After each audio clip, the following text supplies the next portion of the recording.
आज के दिन रिजल्ट आए थे, नतीजे आए थे, और बड़े बड़े हंकारी जो थे, बड़े बड़े जो किले थे, वो आज के दिन पस्त हो गए थे। और बड़े बड़े जो कहते थे हम कई पीढ़ियों से हारे नहीं, उनके सूर्य अस्त हो गए थे। ये जनता ने किया है, ये पब्लिक ने किया है। आज हम आपके पास हाथ जोड़ के बेनती करने आए कि आओ इकट्ठे होके शहीदों की धरती, गुरुओं पीरों फकीरों की धरती, देवी देवताओं की धरती, हमारा देश, इसकी डेमोक्रेसी को बचाएं, इसके संविधान को बचाएं। आज संविधान खतरे में है, डेमोक्रेसी लोकतंत्र खतरे में है। बहुत अहंकारी लोग आ गए जो कुछ भी कहते हैं, जो हमारे मुंह से निकलेगा वही कानून होगा। ये राजा लोग तो पहले सुने थे, लेकिन ये हमारे वोट से जीतकर इतना अहंकार, और पंजाबी में कहते हैं अत ते खुदा दा वैर है, हंकार दा वैर है रब नाल। रब हंकारियां नूं पसंद नहीं करता, उन्होंने धरती ते लिआंदा है, और जनता च ही रब बसदा है। जिहड़ा रब है परमात्मा वो किते होर इधरों उधरों नहीं, अपने विच ही बसदा है। ते जनता पब्लिक परमात्मा का रूप होती है, और पब्लिक जब चाहे आदमी अर्श पर और हंकार करने लगे, तो जनता जब चाहे आदमी फर्श पर। बड़े बड़े उतारे हैं भाई साहब, बड़े बड़ों को उतारा है नीचे धरती पे। तो ये बात कहने के लिए आपके पास आए। रामलीला ग्राउंड में दिल्ली में एक एंटी करप्शन मूवमेंट का एक धरना हुआ, इकट्ठ हुआ देश भक्त लोगों का, देश को प्यार करने वाले लोगों का। सबका दिल ये देखकर, सबके दिल ने फैसला किया मैं भी इस यज्ञ में जाके आऊंगा, मेरा भी हिस्सा बनता, मैं भी इस देश का नागरिक हूं। वहां पे इकट्ठ बढ़ता गया। तो अरविंद केजरीवाल जी ने वहां से आम आदमी पार्टी के रूप में एक छोटी सी क्रांति, एक छोटा सा दिया जगाया, जिस दिए से आज जगह जगह पे जोत जग रही है, जिस दिए को लोग अपने विश्वास का, अपने प्यार का तेल दे रहे हैं। वो 10 साल पहले, 10 साल में आप देख लो, 10 साल में 2014 में पहली इलेक्शन लड़ी थी पंजाब में, तो दिल्ली में एक इलेक्शन पहले हो गई थी, लेकिन 10 साल में एक छोटी सी पार्टी, आज 2 राज्यों में हमारी सरकार है, 10 हमारे राज्यसभा में मेंबर हैं, 5 हमारे एमएलए गुजरात में हैं, 2 हमारे एमएलए गोवा में हैं, और आने वाले दिनों में एमसीडी, जो हमारे पास एमसीडी दिल्ली की भी है, हमारा मेयर चंडीगढ़ में है, मध्य प्रदेश में संगरौली नाम की जगह वहां मेयर है, और आने वाले दिनों में 13 सीटें पंजाब से लोकसभा में आ रही हैं, एक कुरुक्षेत्र की आने वाली है, और दिल्ली में जीतने वाले हैं, शक्ति और बढ़ने वाली है। तो ये जोश चाहिए, ये जज्बा चाहिए। 90 की 90 हरियाणा में, आपके मुंह में गुड़ शक्कर, आपके मुंह में घी शक्कर। मुझे कई बार पत्रकार पूछ लेते हैं कितनी सीटें आ रही हैं पंजाब में, मेरे से पूछते थे जब मैं कैंपेन कर रहा था। दिल्ली में जब 2020 में कैंपेन करते पत्रकार आ जाते, कितनी सीटें आ रही हैं? मैंने कहा जी बहुत ज़्यादा सीटें आ रही हैं, मैं लोगों का मूड देख रहा हूँ, लोग नई कहानी लिखने वाले हैं। कहते आपकी सर्वे में नहीं आते, आम आदमी पार्टी सर्वे में नहीं आती। मैंने कहा जी आम आदमी पार्टी है, हम सर्वे में नहीं आते, सीधा सरकार में आते हैं। तो सर्वे वर्वे में नहीं आते हम तो सीधा सरकार में आते हैं। ये जो देखो आम लोगों की 90 की 90 हरियाणा में आएंगी, क्यों नहीं आएंगी? दिल्ली में 70 में से 67, 67 आउट ऑफ 70। दूसरी बार दिल्ली में 70 में से 62, और पंजाब में पहली बार हुआ कि अकाली दल, बीजेपी और कांग्रेस के बिना कोई पार्टी नहीं आई, 117 में से 92। तो हम सर्वे वाले नहीं हैं, हम तो सरकार में आते हैं। तो ये कहने के लिए आपके पास आए हैं कि अरविंद केजरीवाल के हाथ मजबूत करो। आज का जो नारा है, लड़ेंगे कुरुक्षेत्र, बदलेंगे हरियाणा, इब का इंडिया को जिताना। तो ये इंडिया मतलब है हमारा देश, इंडिया का मतलब है संविधान, इंडिया का मतलब है हमारी कर्म भूमि, जन्मभूमि। इस बार अपने आप को वोट देना। इससे पहले 70 साल क्या होता रहा, नेता जीत जाते थे, लोग हार जाते थे, जनता हार जाती थी, उनको ढूंढते ही रहते थे कहां गए। 4.25 साल कहीं ना कहीं से आते थे हाथ जोड़ के, एक मौका और दीजिए, फिर कहते थे भाई साहब हम मौके दे दे के थक गए, ये मौके मांग मांग के नहीं थके। ऐसा कि कब तक चलेगा, कब तक चलेगा। तो आप अपने दोस्तों मित्रों रिश्तेदारों को भी कहिए कि इस बार बदलेंगे। पंजाब ने बदल लिया, दिल्ली ने बदल लिया, बीच में रह गया हरियाणा। तो अब जब पंजाब, हरियाणा, दिल्ली आम आदमी पार्टी की सरकार होगी तो आप देखना कि विकास के काम। मैं 2 साल हो गए, आज के दिन रिजल्ट आया था 16 मार्च को, ओथ सेरेमनी थी, सब शपथ ग्रहण समारोह था, खटकड़ कला में था, शहीद भगत सिंह के गांव में गए थे हम, वहां पे ओथ लिया हमने, कोई राजभवन में स्टेडियम में नहीं, हमने वहां पे जाके अहद किया कि भगत सिंह तेरे सपनों की आजादी को लोगों के घर तक पहुंचाने का जो बीड़ा है हमने उठा रखा, वो हम जारी रखेंगे, जारी रखेंगे। 2 साल हुए, अभी 2 साल हुए नहीं, 6 दिन के बाद 2 साल हो जाएंगे। 2 साल में 42,992 सरकारी नौकर देकर आपके सामने खड़ा हूं। 42,992। आपकी रिश्तेदारियां होंगी पंजाब में, आपके दोस्त मित्र होंगे पंजाब में, ये गुला चीका से जाखल से लेके टोहाना, वो नरवाना हमारे साथ ही है सारा, देवीगढ़ से लेके। तो पूछ लेना भाई साहब के क्या है। बिजली 90% पंजाब के घरों में बिजली बिल्कुल मुफ्त आती है, बिजली का बिल 0 आता है भाई साहब। हरियाणा को भी आना चाहिए। खेती का भी हमारा जो ट्यूबवेल है उसका बिल नहीं आता, और धान जो है उगाते हैं, देश का पेट पालते हैं, और साथ में हमने नौकरियां दी, स्कूल शानदार बन रहे हैं, इतने अच्छे सरकारी स्कूल और इतने अच्छे सरकारी अस्पताल। हमने सोचा है कि लोगों की मजबूरी को लोगों की मर्जी में बदल देंगे। आप सोचते होंगे कैसे? अभी मजबूरी है हमारी, अगर कोई बीमार पड़ जाए परिवार में, मजबूरी है कि प्राइवेट हॉस्पिटल में लेके जाओ, वहां पे लाखों का बिल बनता है, ये मजबूरी है, क्योंकि सरकारी अस्पताल इन्होंने इतने बेकार कर दिए, भट्ठा बिठा दिया सरकारी अस्पतालों का कि वहां ना डॉक्टर है, ना दवाइयां हैं, ना मशीनें हैं। मजबूरी है कि हमें प्राइवेट हॉस्पिटल में जाना पड़ रहा है, और मजबूरी है पेरेंट्स की कि बच्चे को प्राइवेट स्कूल में पढ़ाएं जहां लाखों की फीसें हैं, क्योंकि सरकारी स्कूलों का सत्यानाश करके रख दिया। कोई वहां टीचर नहीं है, कोई वहां इंफ्रास्ट्रक्चर नहीं है, बाथरूम नहीं है, कोई बैठने के लिए जो है फर्नीचर नहीं है, किताबें नहीं है, वर्दियां नहीं है।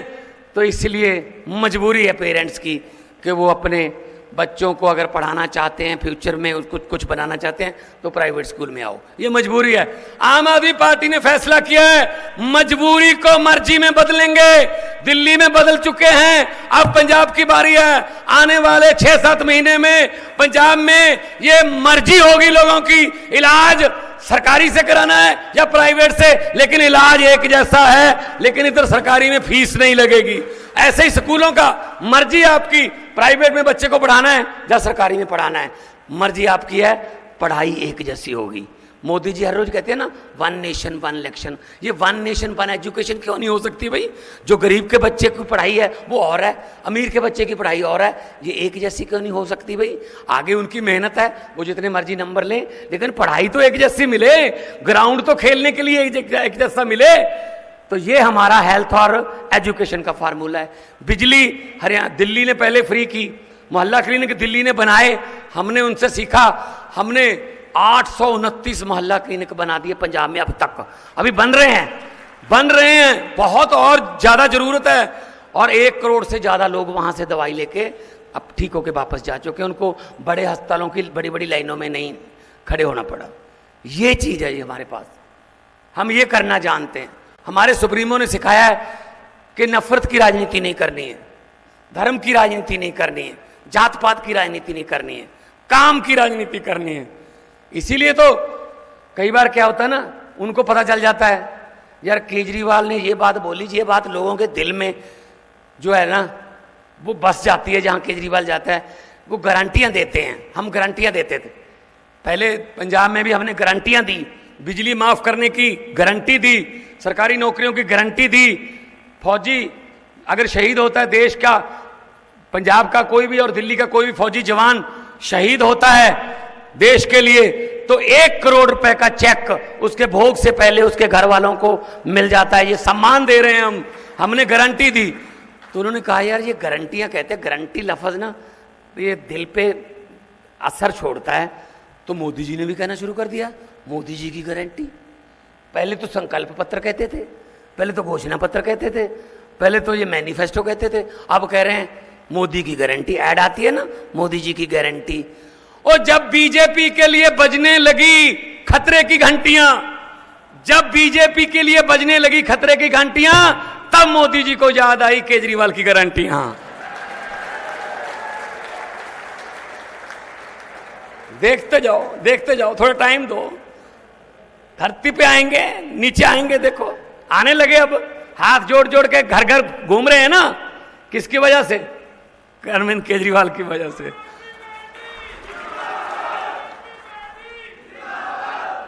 सो दोस्तों, ये अभी क्या है ना, लॉलीपॉप देने शुरू कर दिए। अभी परसों ही दिया एक लॉलीपॉप आपको, 100 रुपया सिलेंडर सस्ता।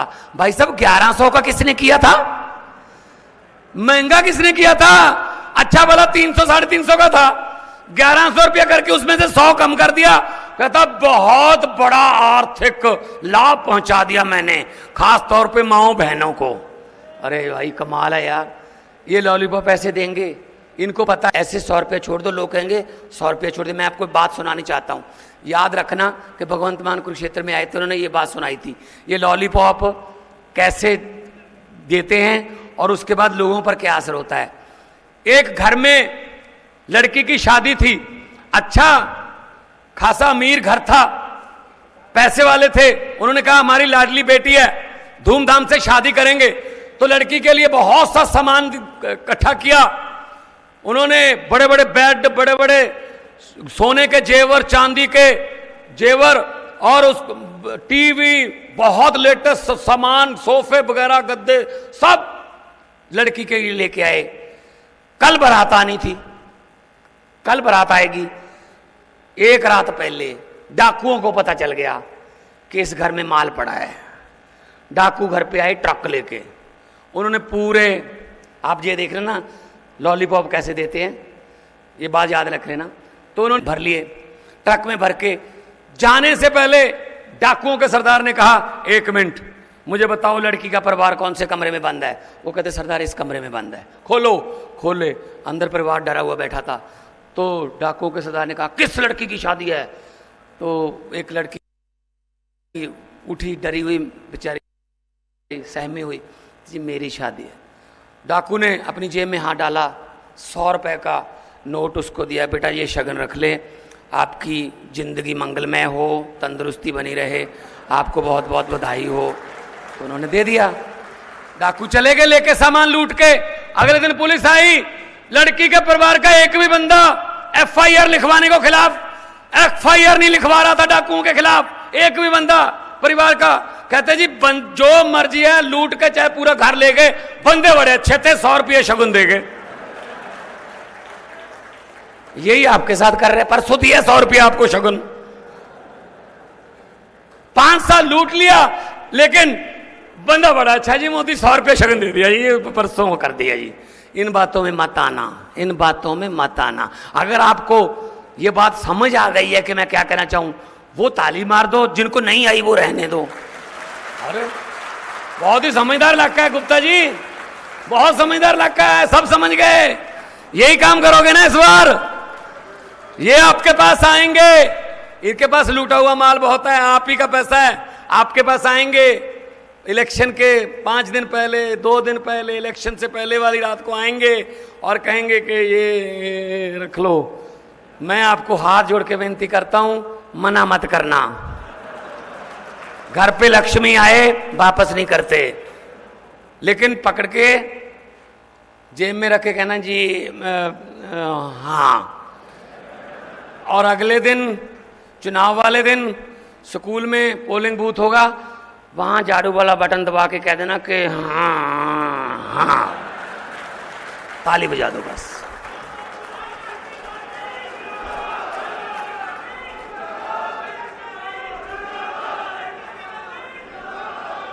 कुछ तो वापस आए, अरे कुछ तो वापस आए आपके पास, आपका ही पैसा है भाई। अरविंद केजरीवाल जी कहते हैं कि वन नेशन वन इलेक्शन नहीं, वो कहते हैं कि हर साल 2-2 3-3 इलेक्शन होने चाहिए, कम से कम इलेक्शन के में बाहर आते हैं, कुछ तो दे के जाते हैं, बाकी तो आते ही नहीं है, 5 साल तो आते ही नहीं है, अपने महलों के अंदर से कुंडी बंद कर लेते हैं भाई साहब। तो मैं ये बात कहने के लिए आपके पास आया हूं कि इस बार झाड़ू, क्योंकि सफाई जो है ना वो झाड़ू करता है। पत्रकारों ने मुझसे पूछा कि आपने दिल्ली और पंजाब में ये मोदी जी की आंधी को कैसे रोका। मैंने कहा कौन सी आंधी? कहते मोदी जी की, आपने कैसे रोका? मैंने कहा जी इसमें कोई रॉकेट साइंस नहीं है, सिंपल सी बात है, आम आदमी पार्टी का चुनाव चिन्ह और उनका चुनाव चिन्ह। मैंने कहा उनका चुनाव चिन्ह क्या है बीजेपी का? कहते जी कमल का फूल। मैंने कहा हमारा चुनाव चिन्ह क्या है? बोले जी झाड़ू। मैंने कहा कमल का फूल कहाँ उगता है? बोले जी कीचड़ में। मैंने कहा झाड़ू क्या करता है? कहते कीचड़ की सफाई। मैंने कहा हमने झाड़ू से कीचड़ की सफाई कर दी, कमल उगे ही नहीं, कमल उगे ही नहीं भाई साहब। सफाई कर दो, झाड़ू है आपके पास।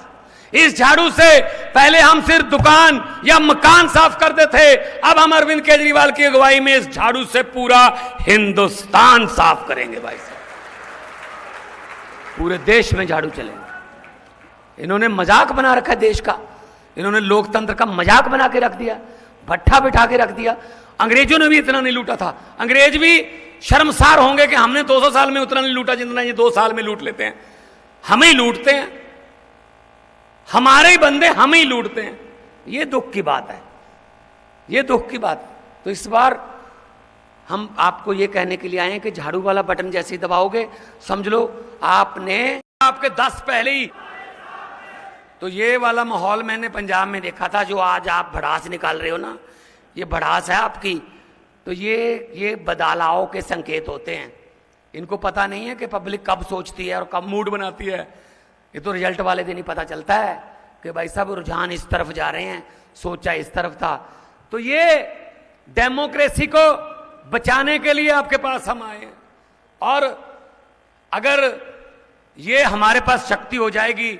हरियाणा का एक लाल, वैसे अरविंद केजरीवाल अभी हरियाणा का लाल है, लेकिन अगर कुरुक्षेत्र से जहां झूठ और सच के बीच लड़ाई हुई थी और सच जीता था, वहां से अगर एक आम आदमी पार्टी का लाल वहां पे लोकसभा में आप आवाज उठाने के लिए, इधर से 13, इधर से दिल्ली से, तो कोई ऐसा बंदा नहीं हो सकता जी, चाहे किसी की भी गवर्नमेंट आ जाए, कि हरियाणा या पंजाब के हक का पैसा रोक सके, या मोहल्ला क्लिनिक रोक सके, या अस्पताल रोक सके। बहुत पंजाब में आप रिश्तेदारी, मेरी भी रिश्तेदारी यही है, उनसे पूछ लेना भाई साहब, बैठे हैं मेरे, हैं खड़े हैं, बैठे हैं। हाँ तो भाई साहब मैंने भी घर पे जाना है यार, इज्जत रख लेना, ठीक है ना। सो ये हमारा पंजाब हरियाणा छोटे बड़े भाई हैं, पहले तो एक ही होते थे। तो चलो आओ मिलके इकट्ठे। अब हरियाणा क्यों पीछे रहे भाई? दिल्ली वालों ने ये कह रहे ना Modi ji double engine, double engine, double engine की कोई जरूरत नहीं है, नए इंजन की जरूरत है यार।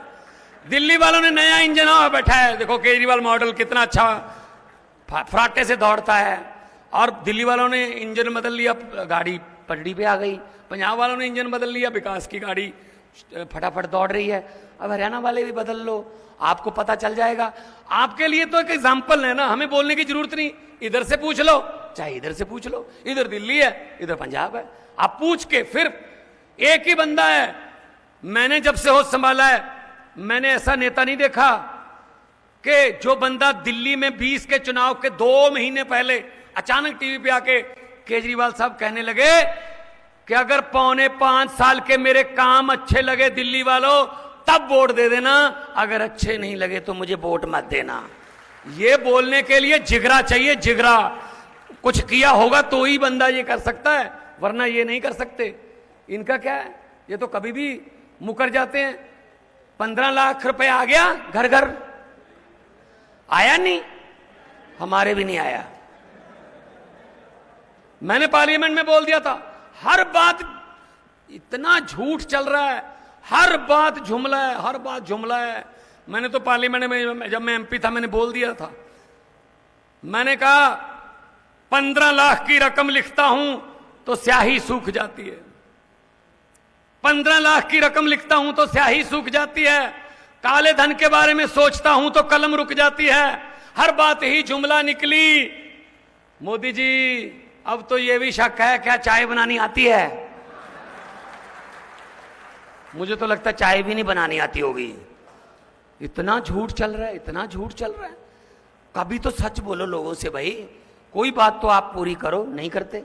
तो इसलिए सुशील गुप्ता जी के आज हाथ मजबूत करने के लिए आज हमारा जो नारा, जो आज कुरुक्षेत्र को बदलने का, हरियाणा को बदलने का और इंडिया गठबंधन को जिताने का है, उस पर आप लोग हमारा साथ दीजिए। और अगर आपको लगा कि हाँ यार हमारे जैसे ही हैं, हमारी बातें करते हैं, हमारे चूल्हों की बात कर रहे हैं, हर घर में चूल्हे की आग जो है वो बचनी चाहिए, तो अगर आपको दिल को कोई बात छुई तो एक बार जोरदार तालियां बजा के हमारी टीम का हौसला बढ़ा दीजिए। और हम ये कहते हैं, हमारे नेताओं को उठा उठा के जेल में फेंक रहे हैं। सत्येंद्र जैन ने अस्पताल बनाए, कहते क्यों बनाए भाई, चलो जेल में। मनीष सिसोदिया ने स्कूल बना दिए, कहते क्यों बनाए भाई, चलो जेल में। अरविंद केजरीवाल जहां जाते हैं भाजपा का सुपड़ा साफ हो जाता है, कहते इनको ईडी का नोटिस भेजो। 8-10 नोटिस आ गए हैं भाई साहब, किसी को भी नहीं काम करने देते, बोलने भी नहीं देते। इसीलिए हम इनको कहना चाहते हैं, 2-4 तो बीजेपी वाले भी आए होंगे आज, आते हैं वो, उनको भेजा जाता है ना कि देखना भगवंत मान ने क्या बोला था, केजरीवाल ने क्या बोला था, है ना। वो उनको मैं बता देना चाहता हूं कि उनको बोल देना जिन्होंने भेजा है कि भगवंत मान ने कहा था कि हम वो पत्ते नहीं जो शाख से टूटकर गिर जाएंगे, हम वो पत्ते नहीं जो शाख से टूटकर गिर जाएंगे। आंधियों को कह दो अपनी औकात में रहें। आपने इतना प्यार से सुना, आपने इतना प्यार से सुना। आने वाले दिनों में और भी आएंगे। जहां ड्यूटी लगेगी, पार्टी के सिपाही हैं, हम सभी जर्नैल हैं, सभी सिपाही हैं। हमारी पार्टी में कोई ऐसा जो है ना रैंकिंग नहीं है कि ये बड़ा है ये छोटा है, सब एक जैसे ही हैं। मकसद सिर्फ देश है, मकसद सिर्फ देशभक्ति, मकसद तिरंगे को ऊंचा रखना, मकसद संविधान को बचा के रखना, मकसद ये है कि देश के लोगों का जीवन स्तर ऊंचा हो। इसलिए मैं कह रहा हूं कि लोगों को अक्सर कहते सुना है जिंदा रहे तो फिर मिलेंगे, लोगों को अक्सर कहते सुना है जिंदा रहे तो फिर मिलेंगे, लेकिन इस पंजाबी दिल ने कहा है मिलते रहे तो जिंदा रहेंगे। जब मर्जी बुलाओ हाजिर होंगे। एक बार जोर से दोनों हाथ ऊपर उठाकर 2 नारे लगा दीजिए, इनकलाब, इनकलाब, भारत माता की, भारत माता की। कुरुक्षेत्र के कोने कोने से आए हुए मेरे सभी प्यारे बहनों, भाइयों, माताओं, बुजुर्गों, बच्चों, आप सबको मेरा नमस्कार, मेरी राम राम, सबको मेरा प्रणाम।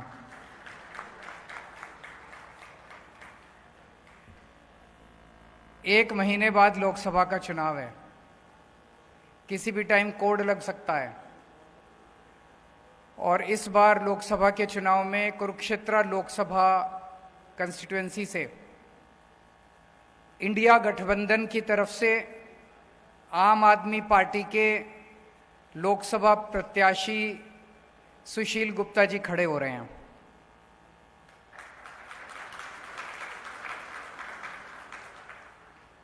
बहुत सारी पार्टियां आएंगी, बहुत बड़ी बड़ी बातें करेंगी। मेरे को बड़ी बड़ी लच्छेदार बातें करनी नहीं आती, मैं आपकी बात करूंगा, आपके परिवार की बात करूंगा, आपके बच्चों की बात करूंगा। अपनी सोचो, अपने घर की सोचो, देश की सोचो, बाकी इन पार्टियों के चक्कर में क्या पड़ा है? ये पार्टी और नेताओं ने तो लूट लिया 75 साल में देश को।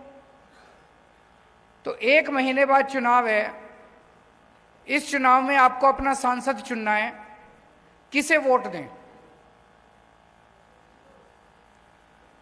पिछले 10 सालों से हरियाणा में 10 लोकसभा कंस्टिट्यूएंसी हैं।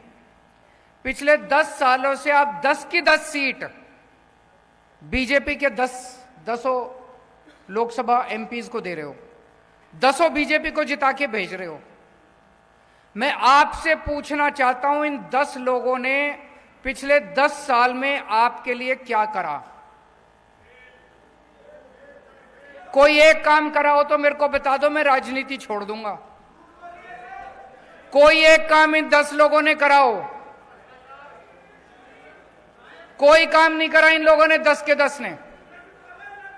ये आपके लोकसभा, आपके एमपी नहीं है, ये बीजेपी के एमपी हैं। ये आपके लिए काम नहीं करते, ये बीजेपी के गुलाम हैं।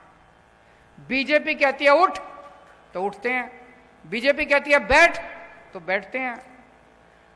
आपके ऊपर इतनी मुसीबतें आई 10 साल के अंदर, कहां थे ये लोग? हमारी हरियाणा की पहलवान बेटियां, उनके ऊपर अत्याचार किए गए, उनके साथ गलत काम किया गया, उनके साथ छेड़छाड़ की गई।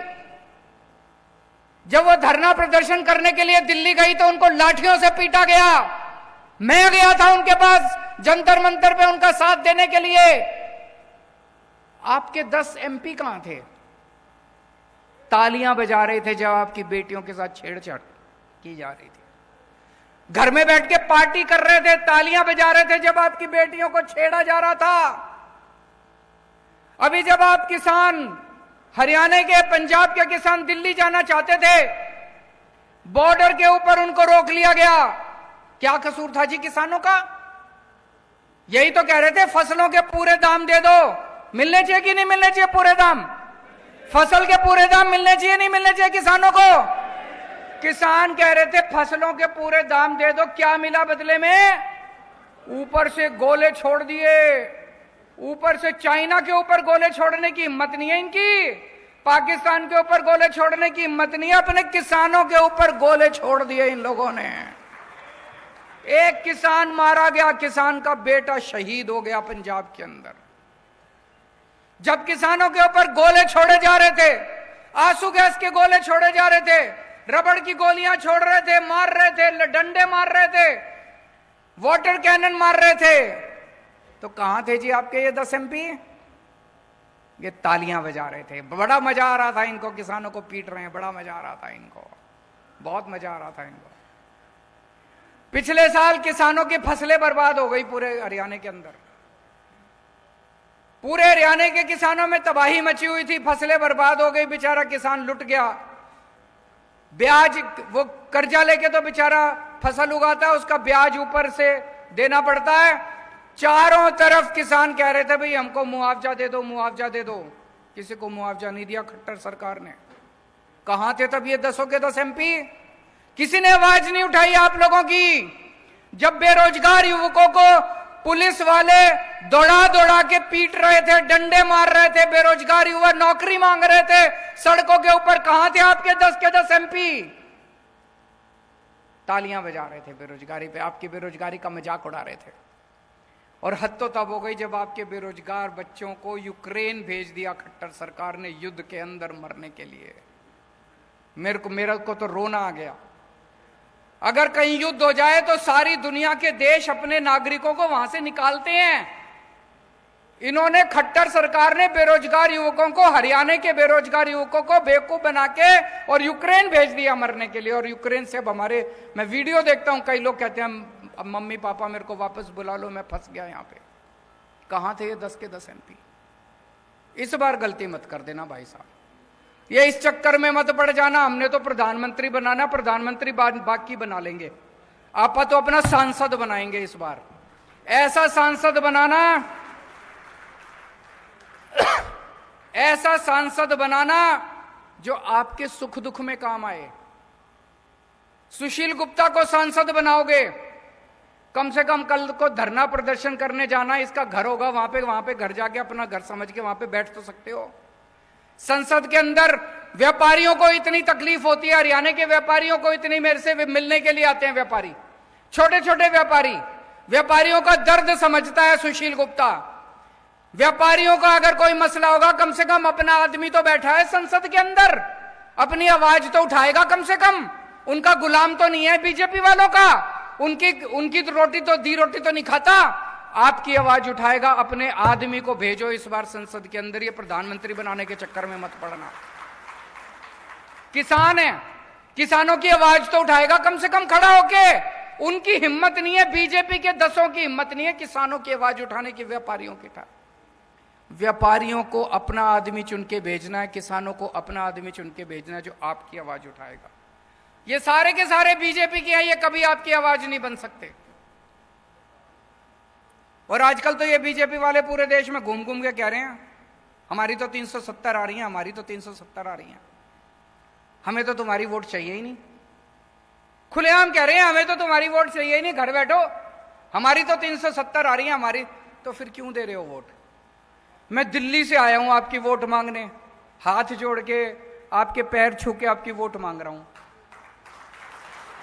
सुशील गुप्ता जी घर घर घूम रहे हैं, घर घर जाके आपके पैर छू के आपकी वोट मांग रहे हैं। हमें आपकी वोट चाहिए, हम आपकी वोट से जीतना चाहते हैं, उन्हें आपकी वोट चाहिए ही नहीं। वो तो कह रहे हैं 370 आ रही है, जो 370 आ रही है तो तुम हमको वोट दे दो यार, वो तो अपनी पता नहीं कहां से लाएंगे, जहां से भी लाएंगे। उनको 370 आ रही है, उनको जाने दो। और आज पूरे देश के अंदर 2 किस्म के लोग हैं। हर आदमी या तो ये है या ये है, या तो देशभक्त है और या अंधभक्त है। 2 ही किस्म के लोग हैं इस देश के अंदर, या तो देशभक्त है और या अंधभक्त है। जितने देशभक्त हैं मेरे गिल्ले हो लो,